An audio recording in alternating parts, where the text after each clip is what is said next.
Reintroducing Your Local Library, a Critical Tool for Democracy. A Q&A with author and advocate Shamichael Hallman on how public libraries can help us rebuild civic trust and connection, if we redefine our relationship with them. A community is not a machine. It is not a cogs-and-gears device or an elegant algorithm designed by an engineer to maximize efficiency. A community is a garden, a complex adaptive ecosystem in which all kinds of life is striving to thrive, a riot of diversity with the potential for both beautiful bounty and terrible chaos. Left to itself, a garden will eventually be overrun by weeds. Gardens require gardeners. There are no better gardeners of our democracy than public librarians. Eric Liu, CEO and co-founder of Citizen University, in the foreword to Meet Me at the Library. As Cascadians from Oregon to Alaska, British Columbia to the Rockies, process their respective election results and reflect further on the health of the democratic institutions that support their communities, they might take heart from the lessons of a new book exploring the public library as a space of critical civic engagement. Author Shamichael Hallman, Director of Civic Health and Economic Opportunity with Urban Libraries Council, writes of a space that joins people together from all walks of life and offers resources to learn, connect, and realize their shared priorities. Below, Hallman shares ideas from his long and varied experience working with public libraries, including his own path to library advocacy, stories from Pacific Northwest libraries, and ways to learn more and get involved. Read more by purchasing or checking out from your library.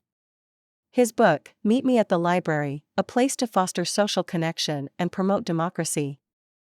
How did you first connect with the world of public libraries? I share this story often because it holds a special place in my heart. Some of my fondest childhood memories revolve around public libraries. As an introverted, highly sensitive kid, libraries were one of the few places where I felt truly safe. The librarians were always kind. I could always discover new comic books, and they had the best encyclopedias. One of my favorite reads was Encyclopedia Brown, a series of children's novels from the 1960s about boy detective Leroy Brown. I'd sit in the library for hours, reading those stories, and then trying to write my own versions. Some days, I'd just people watch. Occasionally, there were fun programs where I could meet others. The library became my home away from home. My professional journey into the world of libraries began in 2016. That year, I had a conversation with the Memphis Public Library System about a potential opportunity to develop and coordinate library services for teens. The role was exciting. It involved working alongside librarians and teen specialists throughout the system to create engaging, customer-centered activities and programs. It also included responsibilities like enhancing teen-focused digital services, designing metrics to evaluate program effectiveness, recruiting and retaining participants, and aligning everything with the library's strategic plan. At the time, I was working for an incredible megachurch in Memphis, where I held various leadership roles that allowed me to explore and refine innovative approaches to community building and technology. In addition, I had spent the previous 3 years co-organizing a global faith-based hackathon series, which kept me deeply connected to emerging technologies. While the library role initially aligned with many of my interests and skills, the timing simply wasn't right. However, less than a year later, the library approached me with a new opportunity, helping to oversee the renovation of a historic branch in downtown Memphis, the Cosset Library. This time, the timing was perfect. The role allowed me to fully integrate my expertise in technology, community engagement, strategic planning, and public speaking. It became a defining moment in my life and career, marking a significant turning point that opened doors to even greater opportunities. Through this role, I had the chance to develop a community engagement strategy that advanced project goals around civic engagement, economic integration, environmental sustainability, and value creation. I also established quantifiable goals and metrics to measure success, ensuring the work made a tangible impact. This experience shaped my understanding of how libraries can serve as transformative spaces, both for individuals and entire communities. Why public libraries as places to foster civic engagement? I've been reflecting a lot on a quote from Nancy Kranich that appeared in the January 2024 special edition of the Library Quarterly, Volume 94, Number 1. Nancy, a teaching professor in the Master of Information program at Rutgers University and a leading voice on the role of libraries in civic engagement and civic literacy, said, "At a time when democracy is under siege and citizens struggle to transcend polarization and cynicism, Americans seek new ways to address the daunting issues dividing the country. Libraries, among the most trusted institutions, empower citizens and bring communities together by playing a catalytic role that renews civic life, builds collective knowledge, nurtures understanding and empathy, fosters partnerships, and shares leadership. Libraries not only inform but also engage citizens in safe spaces." Her words have stuck with me. Even amidst the deep polarization we see in the United States, report after report confirms that people are still hungry for spaces to assemble, deliberate, and converse. When I reflect on Nancy's insight, I'm reminded that, in many communities, the public library is one of the few places that remains truly inclusive, accessible, and free.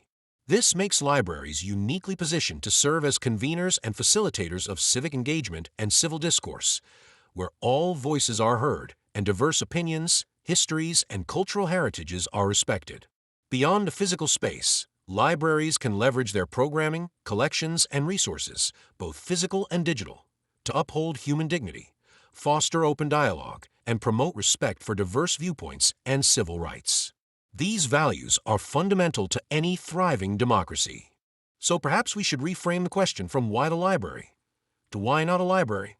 Or even, if not for the library, where else could people go? Libraries are not just places for books. They are bridges to understanding and catalysts for building the kind of civic life our country so urgently needs.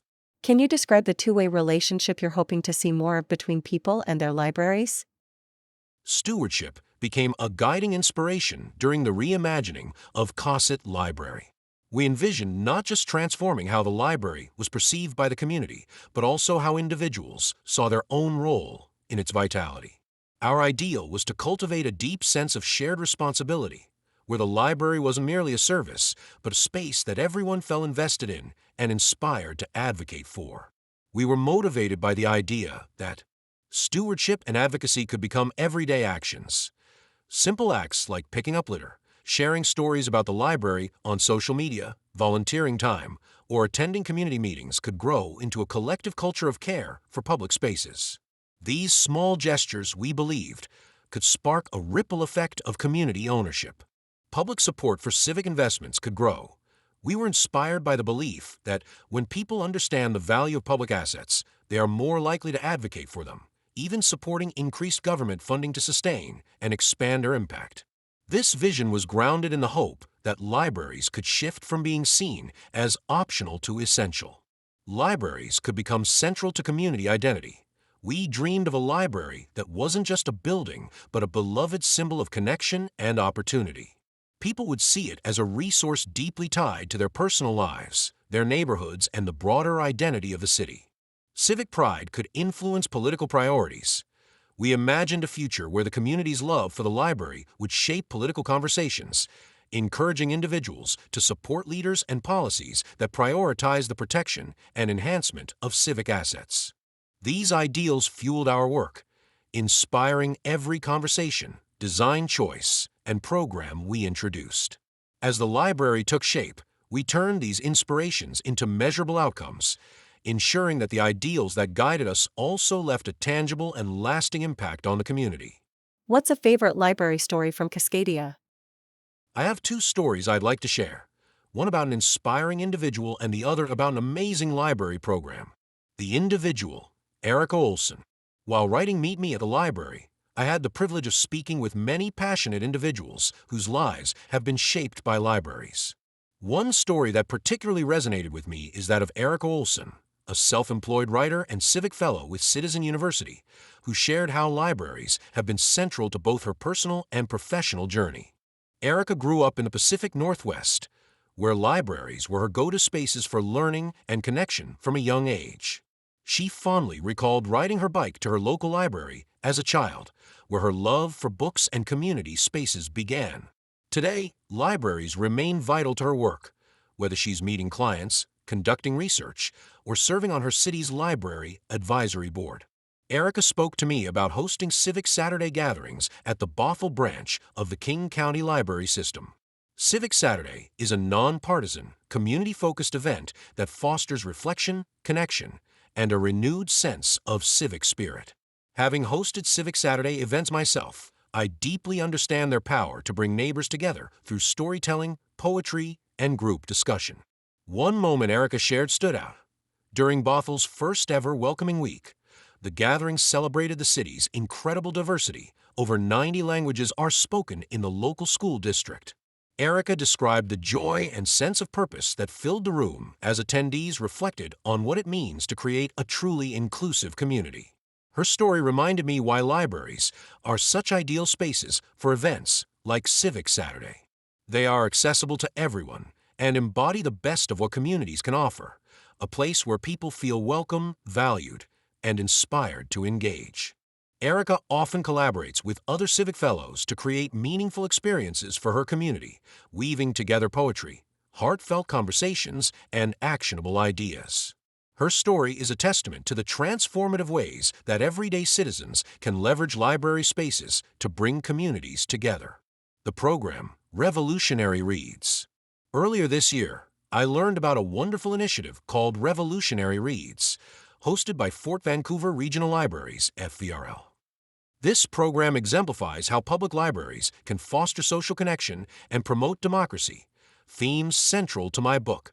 Revolutionary Reads is an annual community event series that brings together diverse urban, suburban, and rural communities across Southwest Washington to read and discuss a common book on a socially significant topic. Libraries across the country organize similar events, but FVRL's approach stood out to me because of its focus on addressing societal challenges in a meaningful and collaborative way. In 2024, FVRL partnered with the local nonprofit foundation WA, Restore and Prepare, to highlight the challenges faced by individuals re-entering society after incarceration. This collaboration included educational programs featuring voices with first-hand re-entry experience, fostering greater community understanding and empathy. These efforts not only raised awareness about the difficulties of re-entry, but also connected returning individuals with vital resources and support networks. Such initiatives can require significant effort, including forming a district-wide staff committee to identify relevant topics, selecting literature that resonates with the community, and expanding discussions through book groups and hybrid events. However, programs like Revolutionary Reads demonstrate the incredible impact libraries of all sizes can achieve when they prioritize collaboration, inclusion, and meaningful engagement. What specific actions are you encouraging people to take right now with their local libraries? The first thing I'd like to invite everyone to do is take a fresh look at their local library. There's so much more than meets the eye. Start by spending a few minutes exploring your library's website. Even if the website isn't fully developed, as can sometimes be the case with smaller or rural libraries, many have active Facebook pages featuring book recommendations, upcoming programs, and other resources. If a website is available, take time to browse through the tabs. You might be surprised at what you discover. During my time with the Memphis Public Library System, I met people daily who were unaware of the free resources libraries offer. For instance, libraries can help you locate census, birth, marriage, and death records. They also provide tools for preparing for driving, motorcycle, and CDL tests, including practice exams and official manuals. Many libraries even offer access to a wide range of state-specific and multi-state legal forms, often available in multiple languages. Take a moment to dive in. You might develop a new appreciation for just how much your library has to offer. Beyond exploring resources, I want to encourage people to read about and work to understand two critical concepts: intellectual freedom and the freedom to read. Intellectual freedom is about the right to think for yourself, respecting individual dignity and autonomy. It enables people to form their own ideas and opinions by questioning the world around them, ensuring access to information from all points of view, in all formats, without restriction. Privacy is a cornerstone of intellectual freedom, safeguarding everyone's ability to explore ideas without fear or interference. Similarly, the freedom to read is essential to democracy, yet remains under attack. Protecting this freedom ensures that diverse information and perspectives remain accessible, which is crucial for a healthy, informed society. For those who want to get more involved and have the time, I highly encourage joining your local library's Friends Group or Foundation. These volunteer-based organizations support libraries through advocacy, fundraising, and community engagement. They are often made up of library patrons and community members passionate about their library's role. By joining, you can gain a better understanding of your library's budget and learn how to advocate for its ongoing support. These groups offer a powerful way to champion your library and ensure it continues to serve the community effectively. Lastly, consider hosting an event at your library. If you're part of a club, whether it's sewing, coding, or public speaking, why not hold a session or two at the library? Or if you're looking to bring your community together, consider organizing a gathering like Erica Olson's Civic Saturday events. It doesn't need to be elaborate or costly. Something as simple as a recipe swap can turn strangers into friends. So, take the time to explore, advocate for, and champion your local library. It's one of the most meaningful ways you can make a positive impact in your community. Learn more by purchasing Meet Me at the Library from your local bookstore.